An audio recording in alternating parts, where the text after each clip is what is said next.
S25 ultra launch হয়েছে অনেকদিন হয়ে গেছে, কিন্তু খেয়াল করছেন S25 আলট্রা এবং S24 আলট্রার ভিতরে তেমন কোনো আহামরি পার্থক্য নাই। তো কিছু কিছু জায়গায় S25 আলট্রাকে চেঞ্জ করা হয়েছে, যেমন নতুন আর্মার গ্লাস 2, নতুন ডিজাইন। তো এর থেকে তো এবার আইফোন 16 সিরিজের ভিতরে আরো বেশি হার্ডওয়্যার চেঞ্জ আসছিল, নতুন কালার, নতুন ক্যামেরা প্লেসমেন্ট, ক্যামেরাকে কন্ট্রোল করার জন্য ক্যামেরা কন্ট্রোল বাটন। তো এর মানে এই না যে আমি S25 আলট্রাকে খারাপ বলতেছি। স্যামসাং অ্যাটলিস্ট ব্যাটারি ক্যাপাসিটিটাকে একটু বড় করতে পারতো, অথবা চার্জিং স্পিডটাকে একটু ফাস্ট করতে পারতো, কিন্তু না, তারা এটা করে নাই। मगर क्यों?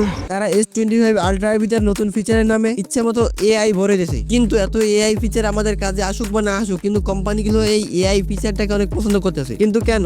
अबे मुझे क्या पता, मुझसे पूछे जा रही है बार बार। তো আজ থেকে 5 বছর আগে মোবাইল ফোনের ভিতরে অনেক ইনোভেশন হইতো। মোবাইল ফোন কোম্পানিগুলো প্রতিদিন নতুন নতুন ফোনের সাথে নতুন নতুন ইনোভেশন করতো, যেমন ডিসপ্লেতে ক্যামেরায় নতুন নতুন ফিচার আসতো, কার্ভ ডিসপ্লে হইতো, চার্জিং স্পিড বাড়াইতো, ব্যাটারি ক্যাপাসিটি বাড়াইতো। কিন্তু আস্তে আস্তে এই ফোনের ইনোভেশনের যুগ শেষ হয়ে যাইতেছে। তো এর জন্য সম্পূর্ণ দায়ী হলো এআই। এখন কোম্পানিগুলো ইনোভেশন করা বাদ দিয়ে একটা জিনিসের উপর বেশি ফোকাস করতেছে, সেটা হলো এআই, মানে আর্টিফিশিয়াল ইন্টেলিজেন্স। এবং এই এআই এর কারণে ফোন কোম্পানিগুলো একটু চালাকি করার সুযোগ পাইছে। শুধু ফোন কোম্পানি না, সমস্ত কোম্পানিগুলো একটু চালাকি করার বেশি সুযোগ পাইছে। তো যার কারণে আমাদেরকে প্রতিনিয়ত মগা বানানো হচ্ছে, মানে আমাদেরকে বলদ বানাইতেছে। মানে আজকাল যত সব ফিচার বাইর হইতেছে, তো সেই সব ফিচারের নামের সাথে এআই নামটা যোগ করে দিতেছে। মানে AI phone, AI camera, AI processor, AI toilet, AI গাড়ি, মানে সব জায়গায় এখন এআই আর এআই। মানে এখন এআই কে এমন ভাবে ব্যবহার করা হইতেছে, মানে এখন সব জায়গায় এআই ফিচার চলতেছে। তো কিছুদিন পর দেখবেন পাছার ভিতরে এআই ফিট করে দিয়ে বলবে this is the most advance AI পাছা।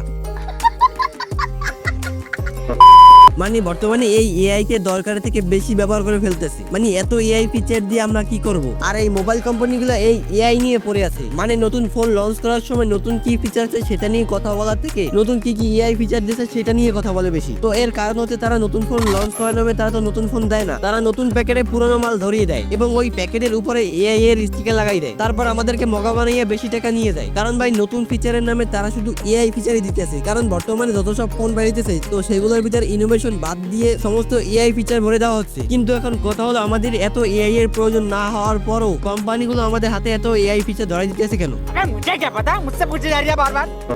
তো দেখেন, বর্তমানে এআই হলো একটা বীজের মতো, যেটা পরবর্তীতে একটা বড় গাছে পরিণত হবে। এবং বর্তমানে এই কোম্পানিগুলো এই এআই কে কাজে লাগিয়ে ভবিষ্যতে অনেক বড় গাছ তৈরি করার চিন্তা ভাবনা করতেছে। মানে আমি আপনাকে বুঝাই বলতেছি। তো আপনারা 2013-14 সালে তো বিটকয়েনের নাম সবাই শুনছেন। তখন বিটকয়েনকে ভাই তেমন কোনো মূল্যায়ন করা হয় নাই, কিন্তু এখন দেখেন বিটকয়েন যে এত বড় মার্কেট তৈরি করে বসে থাকবে সেটা কেউ কল্পনাও করতে পারে নাই। তো তখন যদি মানুষ বুঝতে পারতো যে বিটকয়েনের ভবিষ্যতে অনেক মূল্য বাড়বে, তাহলে তখনকার সময় সবাই বিটকয়েনের উপর বেশি বেশি ইনভেস্ট করতো, আর এখন সব মানুষগুলো এখন কোটিপতি থাকতো। তো এখন বর্তমানে এআই হলো সেই 2013-14 সালের বিটকয়েনের মতো। এখন যারা এআই কে ঠিকঠাক মতো ব্যবহার করতে পারবে, তারা ভবিষ্যতে এআই থেকে সুবিধা ভোগ করবে। তো ফোন কোম্পানিগুলো এটা বুঝতে পারছে যে এআই ভবিষ্যতে আগুন লাগাই দেবে, যার কারণে ফোন কোম্পানিগুলো এখন এআই কে কাজে লাগানো শুরু করে দিয়েছে। এবং সেই কারণে এখন ফোনের ভিতরে একটার পর একটা এআই ফিচার দিতেছে, তাও আবার ফ্রিতে। এইখানে ফোন কোম্পানিগুলো আমাদেরকে ফ্রিতে এআই দিয়ে তাদের লাভ কি? তো এখন ফোন কোম্পানিগুলো ফ্রিতে এআই দিয়ে আমাদেরকে এআই ব্যবহার করার অভ্যস্ত করতেছে। এবং যখন আমরা এআই ব্যবহার করতে অভ্যস্ত হয়ে যাব, তখন এই সকল এআই ফিচারকে পেড করে দিবে। মানে এই সমস্ত এআই ফিচারকে তাদের কাছ থেকে টাকা দিয়ে কিনতে হবে। মানে সোজা কথায় বলতে গেলে আমাদেরকে প্রথমে এই এআই ব্যবহারে অভ্যস্ত করবে, এবং যখন আমরা এআই ব্যবহার করায় অভ্যস্ত হয়ে যাব, তখন আমাদের কাছ থেকে এই এআই ব্যবহার করার জন্য টাকা নিবে। প্রথমে আমাদেরকে এআই তে অভ্যস্ত করবে, তারপর এটা থেকে তারা টাকা ইনকাম করবে, এবং এটা শুরু হয়ে গেছে। তো এর প্রথম এক্সাম্পল হলো স্যামসাং। তো এবার স্যামসাং S25 আলট্রা লঞ্চ করার সময় তারা বলছিল গ্যালাক্সি এআই সম্পূর্ণ ফ্রি, শুধুমাত্র 2025 এর জন্য, এবং তারপরে কি হবে তা কেউ জানে না। এবং এই কাজটা আস্তে আস্তে সমস্ত কোম্পানিগুলো করবে। তো আজকের ভিডিও এই পর্যন্ত। তো ভিডিও ভালো লাগলে লাইক এবং সাবস্ক্রাইবের বাটনটাকে ইচ্ছা মতো থাবড়ান। তো আপনাদের সাথে দেখা হবে অন্য কোনো ভিডিওতে। Bye bye.